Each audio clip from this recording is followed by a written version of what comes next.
Hi angels, welcome back. I'm very tired. I'm filming this, I think it's past 10 o'clock at night and I just did my makeup for this. I got back from my trip to Virginia/Washington DC yesterday and I'm still recovering from the exhaustion of the trip. So today I took a nap at 3 p.m. and woke up at 8, which is not great for me. But that's fine. I can have a few days of a fucked up sleep schedule to regulate because I am very exhausted. But I didn't want to go another week without filming and posting something here. I've been struggling to stick to my post every week schedule and I hate that. I really need to be on my ass a bit more about it. So yeah, I'm making sure to film this for you, divas. This is my January 2026 favorites list. The problem about filming these videos later, into the next month, is that these things don't feel as fresh, but I always make sure to write them down as I'm experiencing the month so that way I know in time this was affecting me the most during that month. So my first favorite for the month of January is Tempest by Ethel Cain. This one snuck up on me because I've posted and talked about the Willoughby Tucker I'll Always Love You album from Ethel Cain many times here, and I probably will continuously do that. I did an album ranking. You all know that Nettles is my favorite song. And I think I had originally listed Tempest at number 4 or 5 on my ranking for Willoughby Tucker I'll Always Love You. And now it's for sure been bumped up to number 2. I don't know what came over me when the song just took over my life. I always liked it from the jump. I never disliked this track at all. I don't dislike any song from Willoughby Tucker. But this one really punched me in the face randomly with how much I love it. I adore that it's like a storm. The song feels like a storm. You can feel the build.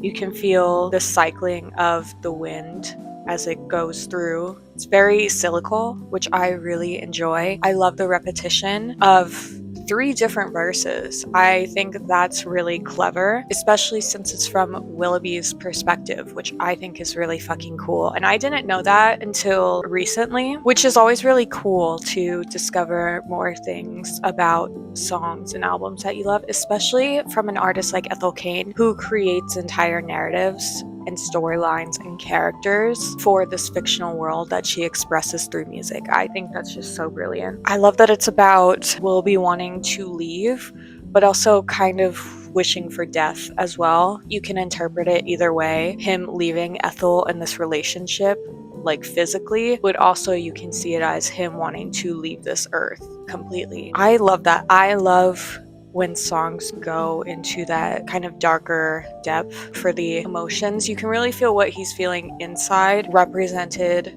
through weather, which is ironic for him because Willoughby, the character, is scared of storms. It's just so beautiful. It's definitely my second favorite off the album. I've been listening to it nonstop, even well into February. I'm still on this Tempest kick, and I don't think it'll let up anytime soon. Yeah, I can't stop thinking about it. My second favorite is my new thrifted nightstand, which I'm going to include pictures, maybe a little video. I have been wanting a new nightstand for a while. I love the nightstands that I've been using previously. I have a matching set. They're really cute, but the problem is they don't have a lot of storage. The only kind of storage is a little magazine rack on the bottom, but it doesn't hold much more than magazines. I think they're still sexy and chic, but I'm I need a nightstand, a true one with more storage. And I don't particularly like how nightstands look with a bunch of shelves.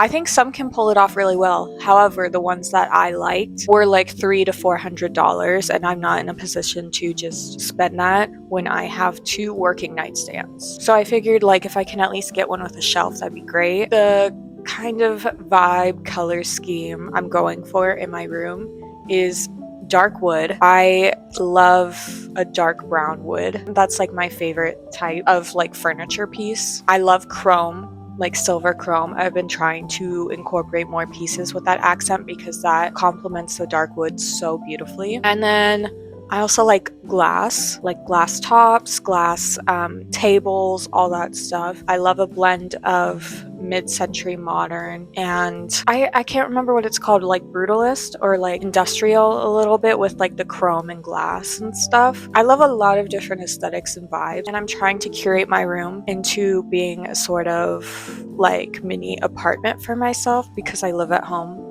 with my parents. A mini apartment slash hotel room at the chateau slash dream space when I get my own place. Very like Brooklyn vibes too, I feel like. I don't know.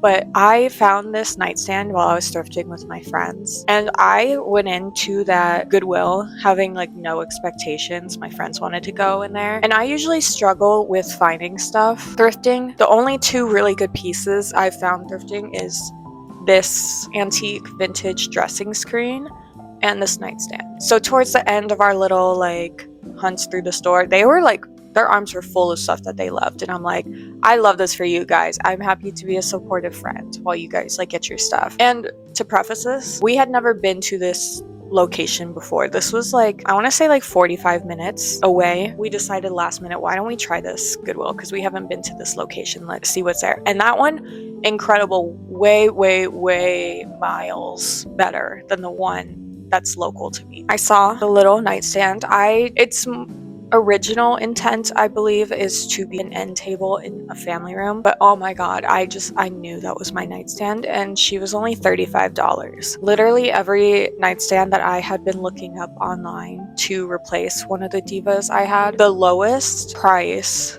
of the ones that I liked was like 100, and like the far end was up to like 500. I have expensive taste, and it fit it checked all the boxes. It's dark wood. It has a shelf for storage, a glass top with chrome details. I couldn't not walk out with it. I knew I would regret it if skipped it today and then I came back and then it was gone. I would hate myself. So I'm using the shelf as a storage space for my magazines because I've been using a shelf on my bookshelf to hold my magazines, which one, the weight was like getting too much, and two, I'm running out of space for my books on my bookshelf. So now I cleared a shelf so I can have more books and put them in the rightful place, and I have a cute section for my magazines. I really want to get a cute little like lamp that I can put down there, like one of those like sphere like IKEA lamps that's like color changing. I think would look really cool. And then there's a little extra space at the back if I need like storage for like actual things that I don't want to display. So I'm so happy with her. I think she really elevated my space and really fits the vibe that I'm trying to seek out more of. And I just, yeah, for $35, I couldn't believe it. I'm so happy. My next favorite, and this one's extending into February as well, Love Island USA Season 6 rewatch. This is my third rewatch. So for context, I never really watched Love Island until last summer with Season 7 because I saw Alandria and I was like, that is the most beautiful woman I've ever seen in my fucking life, and I love her and Nick together. Nick Alandria Hive. So that was the first season I had ever watched of Love Island, and I heard that Season 6 was really good, and I knew just by seeing clips of Leah, Serena, and Janaea, Powerpuff Girls trio, I was like, I'm obsessed with them as well, so I need to watch. Best season of Love Island, I mean, I've only seen 2. Incredible season, because there's no fuck-ass Huda and Ace to ruin the season. No one was unbearable to watch, in my opinion. My sister has been wanting to start watching because I talk about it to her all the time. And she's like, let me just watch so you don't have to explain context for every single thing. So we watched Season 7 together. Now we're on Season 6. We just watched the movie night episode, and that was really fun. I love Serena, Janae, and Leah so much. My beautiful, perfect princesses. Those three and Alandria, like, that's my core 4. I'm so sad Nick and Alandria weren't on Season 6 because, like, Alandria deserves real friends from that fucking villa. I'm so glad that they've started to kind of like incorporate her into stuff. I love seeing Alandria with those girls, and yeah, I'm having so much fun with it. If you've never watched Love Island, probably don't.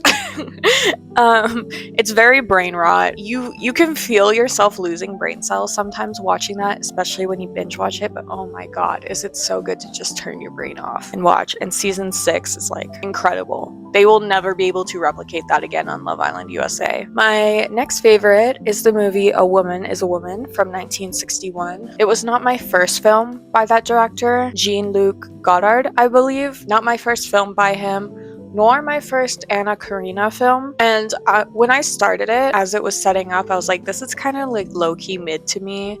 I wasn't seeing what everyone else was seeing, but by the end of the movie, it was 5 stars, and I'm like, okay. I think its initial quirkiness kind of didn't mesh well with my own taste. I'm not a fan of like quirkiness in films where it feels kind of like doing weird things just for the sake of being like different.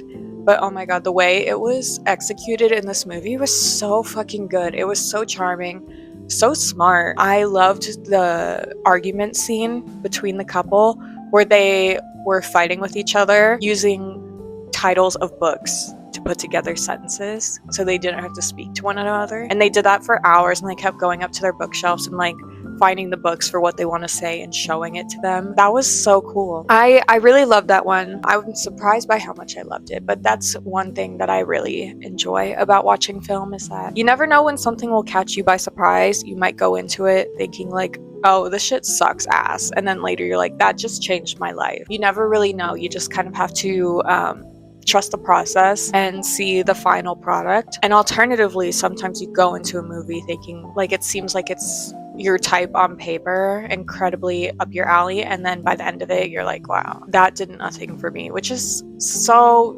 disappointing. But yeah, that was a good movie. I've been trying to watch more French films, especially from the 60s. That was a really good start to January. That was my favorite movie I watched for the first time last month. And then my final favorite for this month is my journal that I've been working on. I posted part 1 of my progress on this journal recently on my channel, so you might have seen her before, but if you have not, this is my journal. I'm trying to make this my forever journal. The likelihood of it lasting the rest of my life is very slim, but the point is to make this my journal for everything for as long as physically possible, and then get a new outside one so I can have one big journal full of all my stuff. I finally got a charm for my journal. I haven't put her on yet, so there will be an update probably maybe later this month or in March. I've been working on her, but she's just so beautiful. I'm so happy to have finally gotten dark brown leather journal because that's specifically what I wanted, but I couldn't justify the price of the Louise Carmen ones, even though they're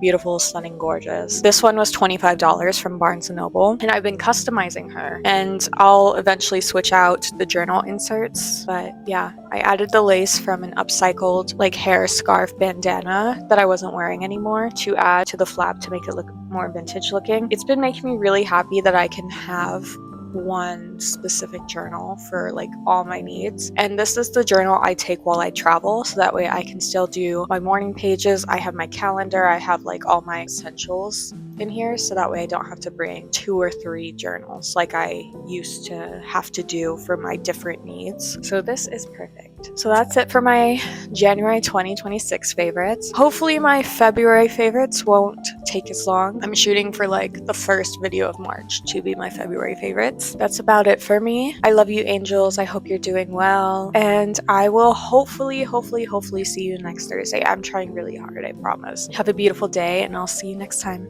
Bye.